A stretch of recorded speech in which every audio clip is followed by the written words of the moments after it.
चांदीच्या झोपाळ्यावर बसलेला आणि विष्णू सहस्रनाम म्हणण्याचं काम चालू आहे. जवळजवळ पूर्ण होत आलेलं होतं आणि अंगणामध्ये ब्राह्मण येऊन उभा राहायला पाहिलं. उठले झोपाळ्यावरनं, पायऱ्या उतरून खाली आले, समोर गेले, वाकून नमस्कार केला. त्याने देखील वाकून नमस्कार केला आणि यांनी विचारलं, कोण आपण? पूर्वी होतो द्वारकेशी, पूर्वी होतो द्वारकेशी,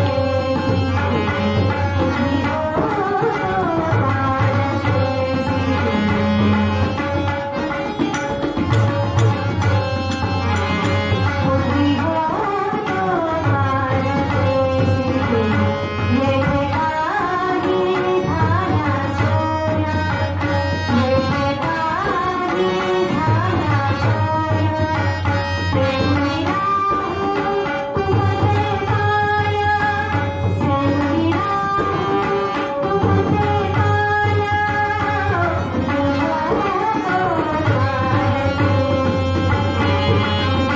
होतो द्वारकेशी,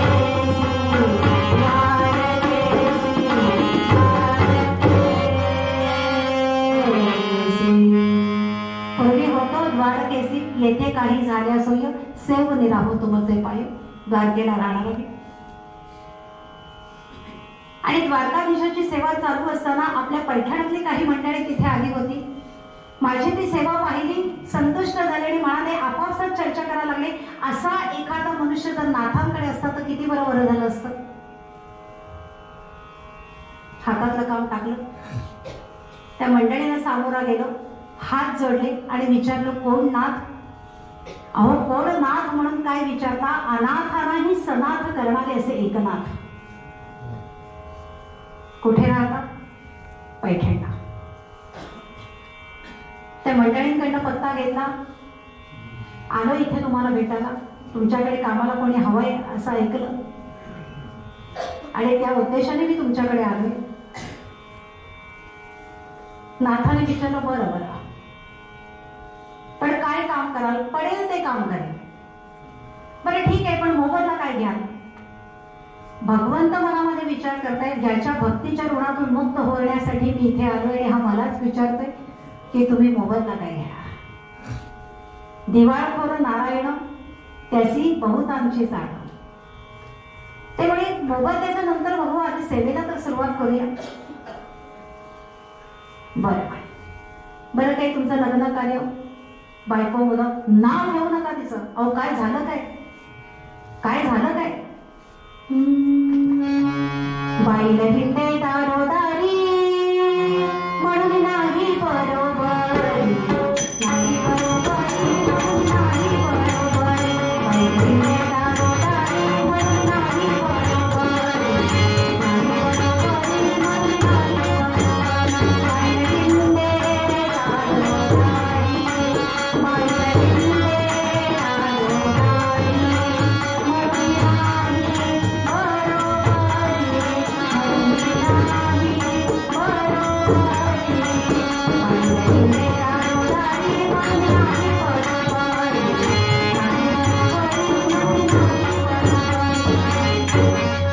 बाईला हिंडे दारोदारी म्हणून नाही बरोबरी. तरी बरोबर स्वर काढले, हवा मी उडता जाए, चालू पुढे तरी ऐकले नाही. एक नंबरची भटक भवानी, पायाला भिंगरी लागल्याने नाव काढू नका तिचं. काय झालं, काय काय एवढे बोलू नका. आणि खरंच आहे, लक्ष्मी स्थिरांना भवती, लक्ष्मी चंचल आहे, एका जागी स्थिर राहते का? 50,000 रुपये पगार घेऊन घरी येत असताना प्रत्येकाची बिलं चुकवता, लॉटरीवाल्याचं बिल, त्याच्यानंतर इलेक्ट्रिकचं बिल, घराचं मेंटेनन्स, किराणा मालाचं बिल, प्रत्येकाची बिलं चुकवता आणि कंसामध्ये कोणालाही न चुकवता हातामध्ये पैसे किती शिल्लक राहिले. पण आम्ही ज्यांना दिले त्यांच्याकडे तरी ते राहिलेत का? त्याने आणखी तिसऱ्या कोणाला तरी दिले. लक्ष्मी स्थिर नाही, लक्ष्मी चंचल आहे. बरं मुलं बाळ, वा, त्यांच्याबद्दल तर काय बोलायचं. एक कन्येपाशी रत आणि दुजा सज्जना क्षणित. कन्येपाशी रत म्हणजे भगवान ब्रह्मदेव आणि म्हणून ते अपूज्य ठरले, आणि दुजा सज्जना क्षणित म्हणजे मदन. माझं नाव श्रीखंड्या. वा, उत्तम, गोड नाव आहे. पण श्रीखंड्या, तुझ्या संसाराची एकंदरीत वाताहत झालेली दिसते. जाऊ दे म्हणे, काय बोलू नका, सेवेला तर सुरुवात करूया. ठीक आहे म्हणे. अरे पण मोबदला ते नंतर बघू, आधी सेवेला तर सुरुवात करूया. 2 वेळेला पोटभर अन्न, वस्त्र आणि निवारापास, आणखीन काय पाहिजे? रोटी, कपडावर मकान, आणखीन काय? बस झालं. अरे ते तर देणारच, रोज काय द्वारका आणि पैठण अपडाऊन करणार की काय? राहिला निवारा, 2 वेळेला पोटभर अन्न आणि वस्त्र, ते तर देणारच. बस झालं म्हणे, आणखीन काय हवंय? आणि जर का वाटलं तर एखादी योग्य मुलगी आपण तुझ्यासाठी पाहू आणि लग्न करून देऊ. भगवान मनामध्ये म्हणते 16,108 सांभाळतो, आणखी वरती. त्यामुळे लग्नाचं नंतर बघूया, आधी सेवेला तर सुरुवात करूया. आणि नाथांच्या घरी सेवेला सुरुवात झाली. हो,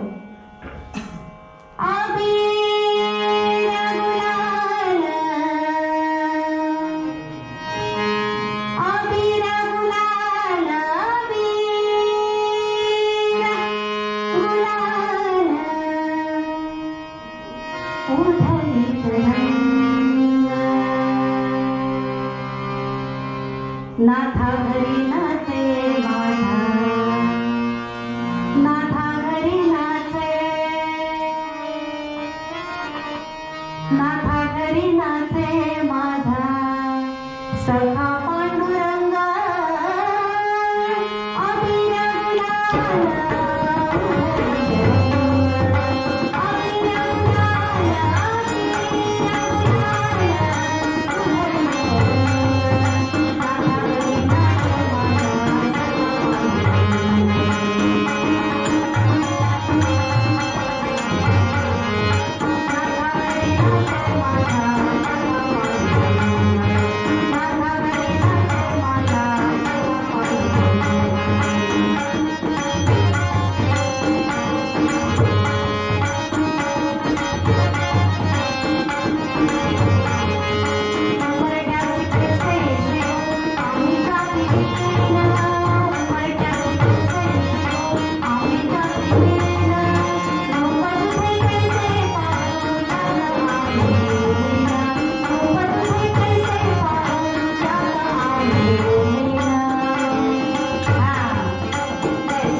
नाचे माझा सखा पांडुरंग.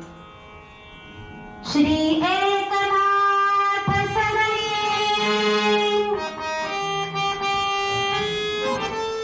माधवजी सर्व काम हे करीतो. आजच्या मिनिटाला नेहमी मालवणकर बोलची आठवण.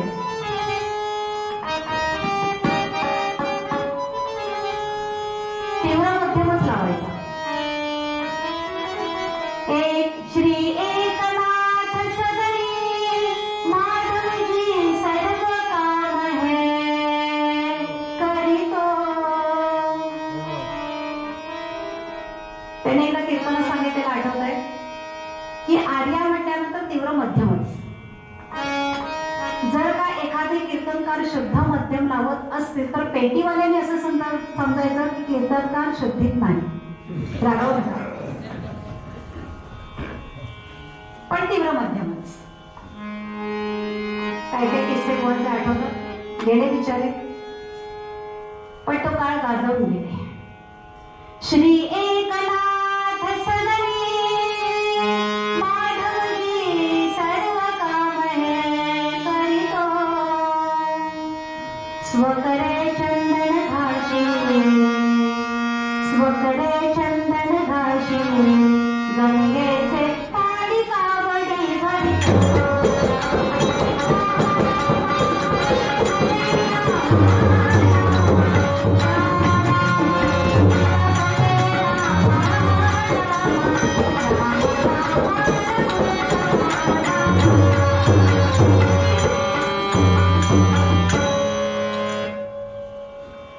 नाथांच्या घरी सेवेला सुरुवात केली. श्री एकनाथ सदनी माधवची सर्व काम हे करीतो, स्वकरी चंदन घाशी, गंगेचे पाणी कावडी भरितो.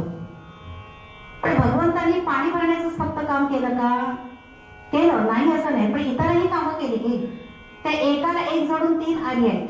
आवडीने कावडीने श्रीहरीने वाहिले तदा पाणी, एकची काय वदावे अडल्या कार्यार्थ वाहिले पाणी.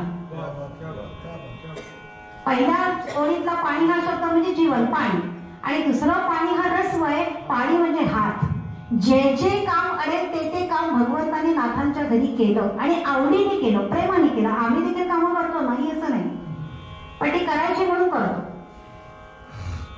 पण त्या भगवंतांनी नाथांच्या घरी आवडीने प्रेमाने काम केलं, आणि ती कावड भगवंताला एवढी आवडली त्याला जोडून तिसरी आर्या.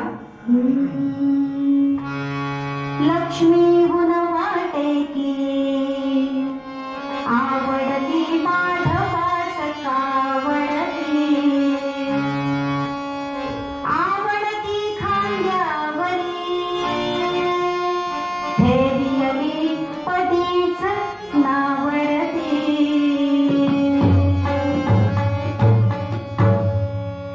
लक्ष्मीला पायाजवळ ठेवली आणि खांद्यावर कावड ठेवली. इतकी ती कावड भगवंतांना आवडली. नाथांच्या घरी सेवेला सुरुवात झाली आणि सेवा करता करता एके दिवशी 7:05 झाली, 7:30ला आपल्याला कीर्तन संपवायचंय. एके दिवशी नाथांच्या वडिलांचं श्राद्ध कर्म, आणि त्या श्राद्ध कर्मासाठी काही ब्राह्मण मंडळी येणार होती, भोजनासाठी ब्राह्मण मंडळी येणार होती. आणि श्राद्ध कर्मापूर्वीच स्नान करण्यासाठी नाथ महाराज गौतमीवर जायला निघाले. ऐका, याचा अर्थ नाथांनी पहाटे उठल्यानंतर स्नान केलं नव्हतं असं नाही. पहाटेचं नित्य स्नान झालेलं होतं. श्राद्ध कर्मापूर्वीचं स्नान वेगळं, श्राद्ध कर्म झाल्यानंतरचं स्नान वेगळं. बाई मग 3 स्नान कशी करायची? 4थं करा, आहे ना पाणी, करा. पण आम्ही सगळं एकाच सगळं आम्ही भागवतो. आता नाहीतरी दुपारी करायचंच आहे ना, मग सकाळी कशाला, त्यात आणखी थंडी, जाऊ दे दुपारीच करूया, असं नव्हतं बरं. श्राद्ध कर्मापूर्वीचं स्नान करण्यासाठी नाथ महाराज गौतमीवर जायला निघाले. एकेकाली गृही पितृ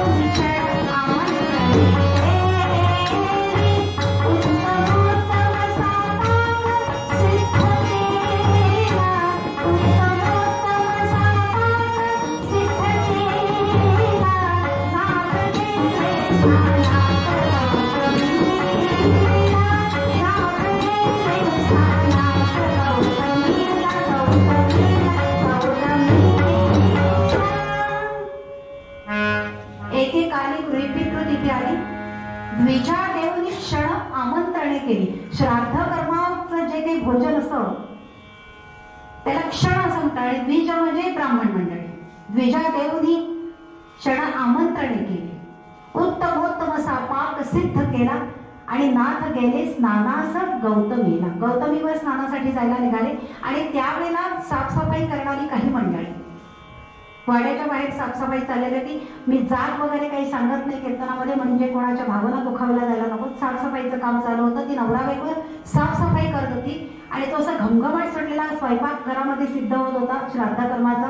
त्यावेळीचं फतफद, तांदळाची खीर आणि ते विशिष्ट असं स्वयंपाक. आणि ती बायको आपल्या नवऱ्याला म्हणते की धनी, आज नाथांच्या वडिलांचं श्राद्ध, नाथ बाबांच्या वडिलांचं श्राद्ध, आणि त्यासाठी ब्राह्मण मंडळींना बोलवलंय, त्यांचं भोजन. काय घमघमाट सुटलाय. याच्यात तर राहिलेलं थोडंसं अन्न आपल्याला मिळेल ना हो. अगे काय टकुरं बिकुरं फिरलं की काय? यातलं राहिलेलं अन्न दुसऱ्यांना कोणालाही द्यायचं नाही. जर का आधी जास्त करायचंच नाही, जेवढी मंडळी बोलवलेली असतील तेवढंच करायचं. पण जर का समजा उरलं तर ते नदीमध्ये समर्पित करायचं. म्हणजे त्या लोकांना देखील माहिती होतं. म्हणजे याचाच अर्थ नाथांनी धर्म किती तळागाळापर्यंत नेऊन पोहोचवलेला होता याचं हे जिवंत उदाहरण. आपल्याला नाही बरं मिळणार. आपल्याला अरे रे म्हणजे आपण जर ब्राह्मण कुळामध्ये जन्माला आलो असतो तर किती बरं झालं असतं. इतकं सुग्रास भोजन आपल्याला मिळालं असतं. लय बेस जन्म हा जगामधिक बाई खचित बामणाला. लय बेस जन्म हा जगामधिक बाई खचित बामणाला.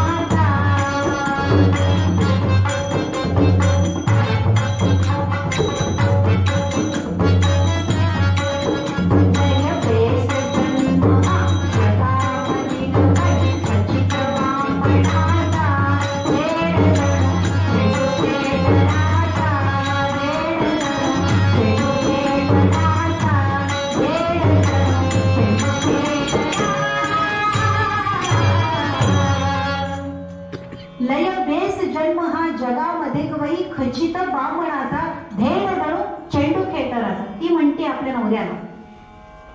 आपण जर ब्राह्मण कुळामध्ये जन्माला आलो असतो तर किती बरं झालं असतं. त्या दोघांचा संवाद नाथांच्या कानावर गेला. नाथ महाराज गौतमीकडे न जाता पुन्हा मागे फिरले. त्या दोघांजवळ आले. नाथ महाराज समोरून येताना पाहिल्यानंतर ही दोघं जण थोडीशी जरा मागे गेली.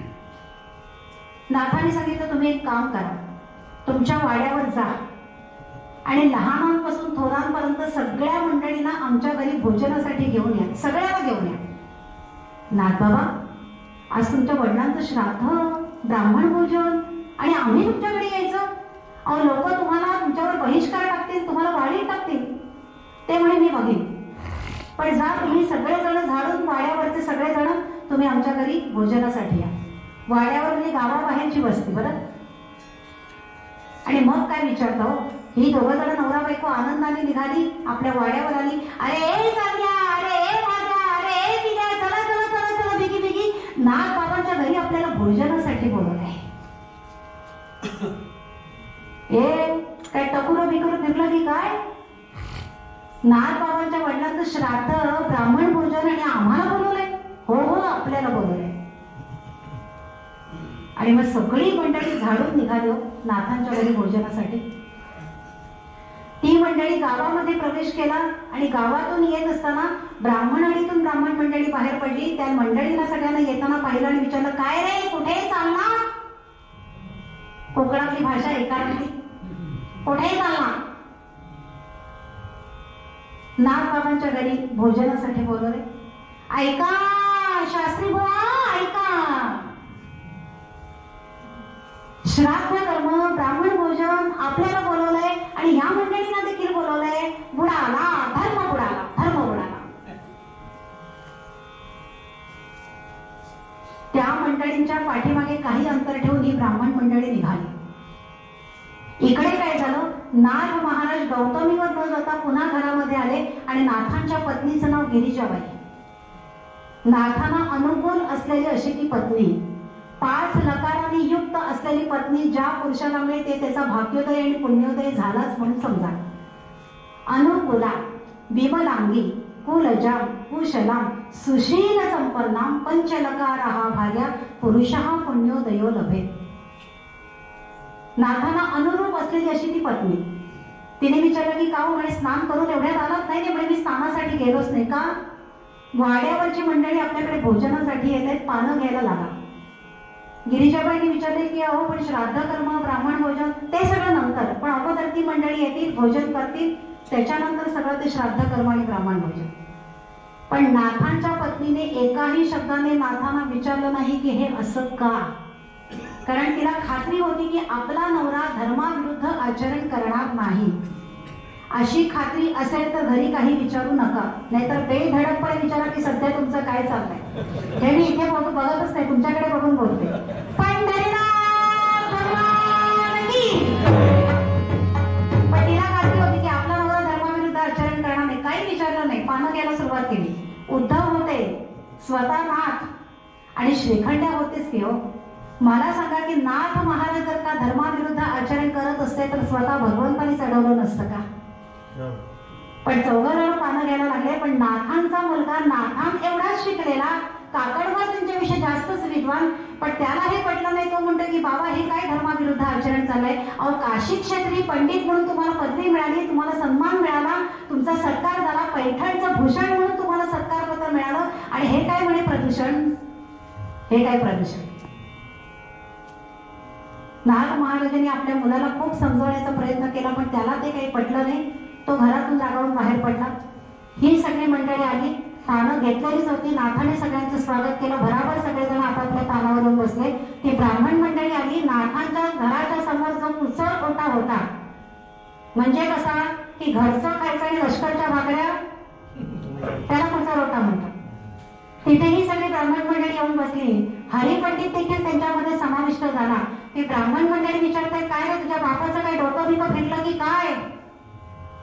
हरिपंडित काय म्हणाला हे एका श्लोकामध्ये लिहून ठेवलेलं आहे. हरिपंडिता क्रोध तो फाराला, म्हणे तात हा जन्मता कान मेला. मला सांगा की नाथांचा मुलगा जर नाथांबद्दल असे उद्गार काढतो तर आपली मुलं आपल्याला बोलली म्हणून कृपया वाईट वाटून घेऊ नका. माझा बाप जन्माला आल्याबरोबरच गेला का नाही हे हरिपंडिताच्या तोंडचं वाक्य आहे.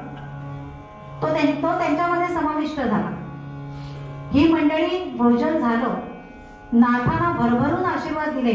संतांच्या घरचं सात्विक अन्न पोटामध्ये गेल्यानंतर वृत्तीमध्ये बदल झाला.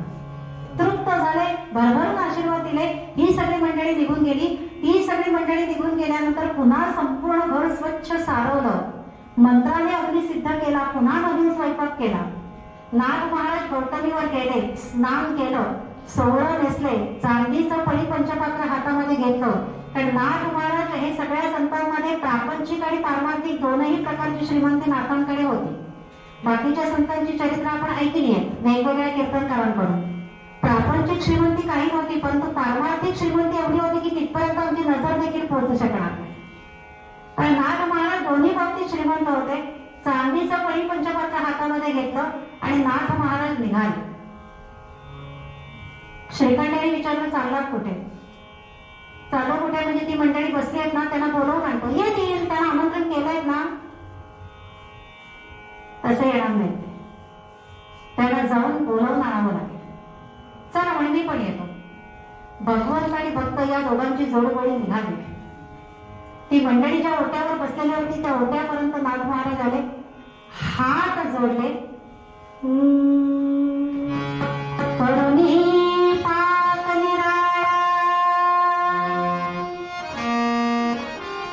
विचवळ्या हात जोडिते नाथा, सदनी शीघ्र चलावे ना तरी होईल श्राद्धीचा घात.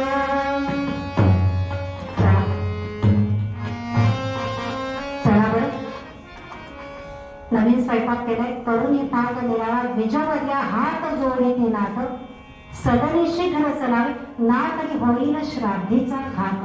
चला उशीर झाले, 7:20 झाले. चला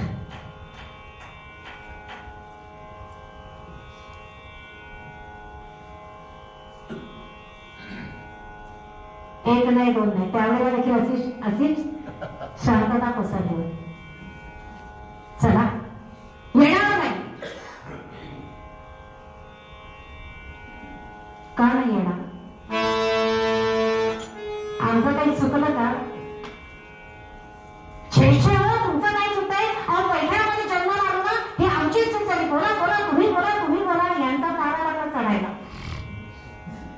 नाथ महाराज अगदी शांत स्वरामध्ये आणि हे एकदम तारसप्तकामध्ये.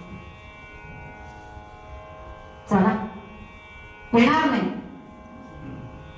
नाथ महाराज म्हणाले की असं करू नका, माझे पितर मला शाप देतील, दिलाच पाहिजे. आमच्या अगोदर श्राद्ध कर्म अगोदर त्या मंडळीला भोजन दिलं, धर्म बनवलाय तुम्ही, येणार नाही आम्ही. नाथ महाराज म्हणाले त्या मंडळीला मी का भोजन दिलं ते कारण तरी विचारा. बोला बोला. त्यांनी वास घेतलेलं अन्न माझ्या पितरांना चाललं नसतं आणि म्हणून ते भोजन मी त्यांना दिलं. ऐका शास्त्री बुवा, ऐका, वासामध्ये असं अंत बिघडतं. नाथ महाराज म्हणाले वास घेतलेलं फूल जर का आपण भगवंताला अर्पण करत नाही तर वास घेतलेलं अन्न माझ्या पितरांना कसं बरं चाललं असतं. तो फुलाचा दृष्टांत माहितीये, अन्नाबद्दल काय ते बोला, आम्हाला काय माहिती नाही की काय. नाथ महाराज म्हणाले मग ऐका, तर सौत्रामणी नावाचं आपण हवन करतो, त्यावेळेला त्या हवनाला त्या यज्ञ देवतेला आपण सुरेचा नैवेद्य दाखवतो. सुरा म्हणजे दारू. तो सुरेचा नैवेद्य दाखवल्यानंतर ती प्रसाद म्हणून आपण ग्रहण करायची असते, पण आपण ती घेत नाही. आपण काय करतो, फक्त अवघ्राण करतो, म्हणजे वास घेतो, म्हणजे ती घेतल्यासारखीच होते. जातो, हातपाय धुतो आणि पुन्हा राहिलेलं कार्य तिथे पाटावर येऊन बसतो आणि पुढच्या यज्ञाला सुरुवात करतो. त्यांनी शास्त्र समोर ठेवलं.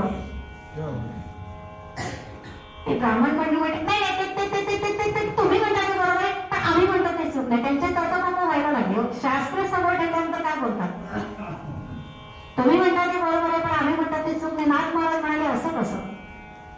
चला म्हणे उशीर होते, येणार नाही. शेवटी श्रीखंडामध्ये पडले. येणार की नाही बोला, येणार नाही. आणि श्रीखंडातून मध्ये बोलू नकोस, ही गावकीची भानगडी, गावकीच्या भानगडीत बाहेरच्या माणसांनी पडायचं नाही. तर श्रीखंड म्हणताय की अहो ते म्हणताय चला, तुम्ही म्हणताय येणार नाही. हा वाद संपायचा कधी आणि माईचं कीर्तन संपायचं कधी. चला येणार नाही. एकदाच विचारतो येणार की नाही, येणार नाही. तुम्ही येणार नाही, तुमचे बाप येतील. श्रीखंड्या अरे काय बोलतोयस तू. हे हाच फरक आहे संत आणि सर्वसामान्य भक्त यांच्यामध्ये. संत हातामध्ये शास्त्र घेऊन येतात, भगवंत हातामध्ये शस्त्र घेऊन येतात. संत कधीही रागवत नाहीत, पण भगवंत रागवतात. शिशुपालाचे 100 अपराध पूर्ण झाल्यानंतर भगवंतांनी त्याच्यावर शस्त्र चालवलं. पण संतांची बैठक काय, जे खळांची व्यंकटी सांगो तया सत्तर निरती वाढो भूता परस्परे पडो पवित्र जीवाचे, हीच तर संतांची बैठक आहे. संत कधीही रागवत नाही. एकाने विचारलं संता पहा शांत कशा प्रकारे, म्हटलं त्याच्यातच उत्तर आहे संता पहा शांत अशा प्रकारे. पंढरीनाथ भगवान. संत कधी रागवत नाही, भगवंत रागवतात. श्रीखंड रागवले पण नाथ महाराज म्हणतात श्रीखंड काय बोलतोय, चला ते येणार नाही, त्यांचे बाप आणतोच की नाही. बघा हा कसला आमचे बाप म्हणतोय, घाटावरचा एखादा कोणीतरी धरून आणेल आणि श्राद्ध कर्म करेल, आणूनच दाखव, आणतो की नाही. बघा नाथांना हात धरूनच श्रीखंडाने घरामध्ये घेऊन गेला. पण ऐका, एवढं सगळं होऊन सुद्धा नाथांसारख्या सद्भक्ताला समजलं नाही की श्रीखंड कोण आहे. पण भक्तीच्या ऋणातून मुक्त होण्यासाठी भगवंत आलेले होते आणि नाथांच्या नेत्रांवर ते मायाजालाचं पटल लावलेलं होतं. नाथांसारख्या सद्भक्ताला समजलं नाही म्हणजे विचार करा. नाथांना घेऊन गेले हो श्रीखंड. पण ही ब्राह्मण मंडळी तिथेच बसली, उठली नाही. भगवंतांनी काय केलं, ISD लावलं. STD भारतामध्ये, ISD परदेशामध्ये. आता मोबाईलच आहे त्यामुळे काही प्रश्नच नाही. आता स्वर्गात फोन लावायचा म्हटल्यानंतर ISD हवा की नको. स्वर्गात फोन लावा, स्वर्गातून फोन उचलला. श्रीखंड यांनी सांगितलं माझ्या भक्ताचं कार्य अडलेलं आहे, ते ज्यांची ज्यांची नावं घेतील त्या सगळ्यांना खाली पाठवा. ते म्हणाले आम्ही खाली पाठवलं तर ते वरती याचं नावच घेणार नाही. ती काळजी करू नका, जसे खाली आले तुझी पाठवण्याची व्यवस्था मी करेन, पण आता त्याला खाली पाठवा. नाथांना विचारलं की तुम्हाला सगळे तुमचं मातून घराणं, पितून घराणं, 3 पिढ्या अगोदर सगळ्यांची नावं माहिती आहेत. हो, आणि हे जे गुरुजी सगळे आलेले आहेत बाहेर, यांचे सगळे पूर्वज माहिती, म्हणजे आम्ही एकाच गावात राहतो, आम्हाला माहिती आहे. गावातल्या लोकांना एकमेकांबद्दल सगळी माहिती असते. पण शहरात राहणाऱ्या लोकांना एकमेकांबद्दल काही माहिती नसते. शेजारी कोण राहतं आम्हाला माहिती नाही, आमच्या डोक्यावर कोण राहतं आमच्या डोक्यात नसतं. काय हो फडके इथे राहतात, कोण फडके इथे, फडके नाही शिंदे नाही, कोण नाही. पण तसं गावामध्ये नसतं. गावामधल्या लोकांना सगळ्यांना एकमेकांची माहिती असते. म्हणजे माहिती आहे मला, त्या सगळ्यांची नावं घ्या, सगळ्यांना आपल्याला बोलवायचे.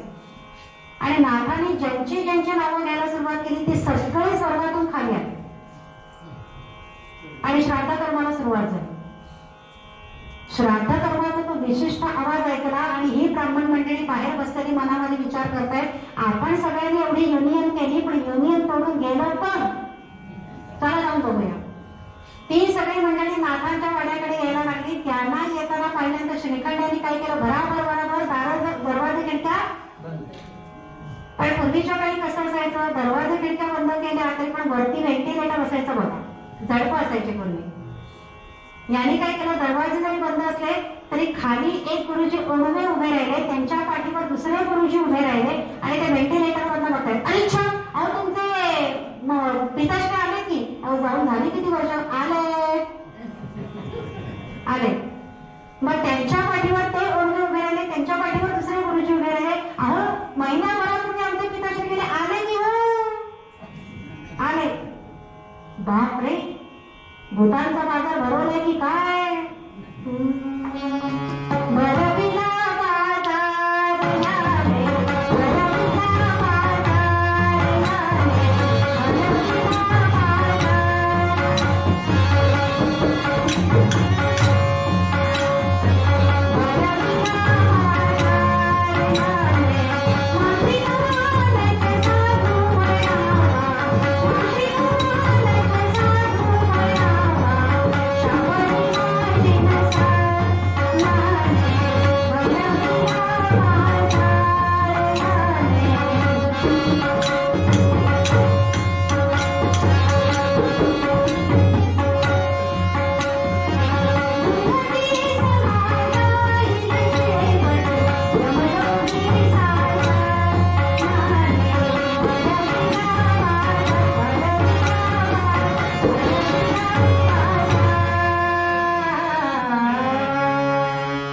भरविला बाजार याने, भरविला बाजार. शाबरी विद्येच्या जोरावर काय भूतांचा बाजार भरवलेला काय. शाबरी विद्या नावाची एक विद्या आहे. भागवतांचं मंत्र तंत्र आणि उपासना नावाचं पुस्तक, त्या पुस्तकाचा मी अभ्यास केलेला नाही. माझ्याकडे ती पुस्तक आहे एक संदर्भासाठी. जर का रस्त्यामध्ये 10 रुपयाची किंवा 50 रुपयाची नोट दिसली उचलून घेऊ नका, त्याने देखील माणूस वश होतो. जर का तुम्हाला कोणी विचारलं रस्त्यामध्ये वाजले किती, सांगू नका, घड्याळ भरपूर आहे पण आपल्यापर्यंत नको. ते नुसतं आपण नजरेला नजर दिली तरी माणूस वश होतो. त्याच्यामध्ये वेगवेगळे प्रकार दिलेले आहेत. शाबरी विद्येच्या जोरावर काय भूतांचा बाजार भरवलाय की काय. राम राम राम राम राम राम राम राम राम राम राम राम राम राम राम राम राम राम राम. गावामध्ये उडाली पण तरी देखील घरी गेले नाही का, पुन्हा त्या कुचारोट्यावर जाऊन बसले ती सगळे ब्राह्मण मंडळी. पुढे काय होतं याची उत्सुकता. आणि श्राद्ध कर्म जवळजवळ पूर्ण होत आलेलं होतं. पिंडदानात पिंड प्रदान करण्याची वेळ आलेली होती आणि त्याच वेळेला आज गुरुवार मलंगाच्या वेशामध्ये दत्तात्रेयजी स्वामी तिथे आले आणि ते आले. ते नेमके त्या मंडळींजवळ त्याला विचारलं की इधर नाच का मकान किधर है, क्यों क्यों क्यों क्यों क्यों उधर मुझे दावत के लिए बुलाया है. हरिपंडिता हे तुझ्या वडिलांचे दुसरे सोयरे. मगाशी ती मंडळी येऊन गेले, आता हे आले. बुडाला धर्म, बुडाला धर्म की जय हो, अधर्म का नाश हो, घोषणाबाजी करायला सुरुवात केली. त्यांनी फक्त कोणीच दाखवलं, समोरच्या वाड्याकडे बोट दाखवलं. तो मलंग त्या वाड्याकडे जायला निघाला. साई साई बने महाराज, साई बने महाराज, साई बने महाराज, महाराज साई बने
नाथाने दरवाजा उघडला, पण आता मात्र नाथ महाराज बसले नाही.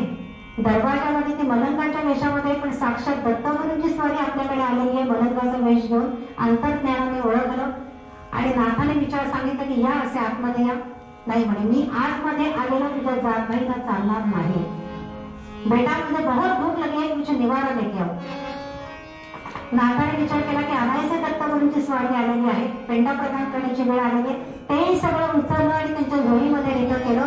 हे बघितल्यावर धर्म की जय हो, अधर्म का नाश हो, प्राणियों में सद्भावना हो, ते घोषणाबाजी चालू झाली. नाथ महाराजांनी हात जोडले, साष्टांग दंडवत घातलं आणि दत्तगुरूंना सांगितलं की इथे आला, मला दर्शन दिलं, कृतार्थ केलं, पण एकच इच्छा आहे की हे जे सगळे माझे जात भाई आहेत त्यांनाही दर्शन द्या आणि कृतार्थ करा. दत्तगुरूंनी काय सांगितलं, त्यांची तेवढी योग्यता, त्यांची तेवढी अधिकार आणि स्पष्ट मराठीमध्ये सांगायचं म्हणजे त्यांची तेवढी लायकी, त्यांना दर्शन देणार. असं करू नका, मी इथे असताना जर का त्यांना तुमच्यासारख्यांचं दर्शन झालं नाही तर मी इथे असून काय उपयोग आहे. त्यांच्यासाठी नाही पण माझ्यासाठी तुम्ही त्यांना दर्शन द्या आणि कृतार्थ करा. ठीक आहे, घेऊन या. नाथ महाराज आले. नाथांना घेताना पहिल्यांदा ही सगळी मंडळी सरसावून ताट अशी नाण्याने बसली आणि नाथ महाराज म्हणले की चला, श्राद्ध कर्म झालेलं आहे, भोजन करा, दक्षिणा घ्या आणि मग आपापल्या घरी जा. खरं म्हणजे पोटात कावळे ओरडायला लागलेले होते. घरी सांगून आले होते की नाथांच्या घरी भोजनाला साथ जातोय आणि त्यामुळे घरी आता गेलं तरी काही मिळणार नाही, न घरता न मध्यामध्ये उपाशी. त्याच्यापेक्षा हे म्हणतायत ना की भोजन आणि दत्तगुरू आले, त्यांचं दर्शन घ्या. काय म्हणे त्या मलंगाला दत्तगुरू म्हणतायत, म्हणजे डोकं होते फेकलेलं आहे नाथांचं, पण जाऊ दे, त्यांच्या समाधानासाठी लांबूनच नमस्कार करू, भोजन करू, दक्षिणा तर मिळणारच आहे, ती कुठे जाते. बरोबर, आम्ही तुम्हाला माफ केलं, हे यांना क्षमा करणार. ठीक आहे म्हणे, चला चला बरं. नाथांच्या पाठोपाठ ती सगळी मंडळी आली.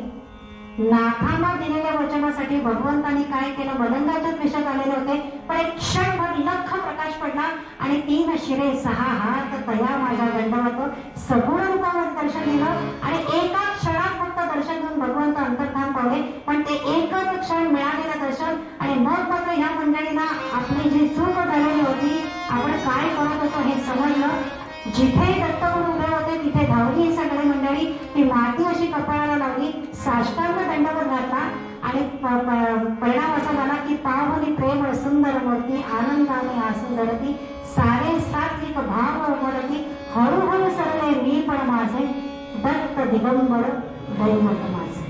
आता गाणं म्हणण्यात वेळ लागला आणि दत्तगुरूंचं नाथांमुळे दत्तगुरूंचं दर्शन झालं. आपापला भाव सगळा संपला आणि साक्षात या संतांमुळे आपल्याला भगवंतांचं सगुण रूपामध्ये दर्शन झालं. आनंद वाटला आणि जशी नाथांवर भगवंतांनी दया केली, त्या ब्राह्मणांवर दया केली, नाथांसाठी अशीच विशेष दया भगवंतांची आम्हावर देखील व्हावी याच्यासाठी मूळ पदामध्ये आनंदतनय कवींनी सांगितल्याप्रमाणे देव करील दया, दयावरी देव करील दया. ती भैरवी म्हणत नाही, भैरवी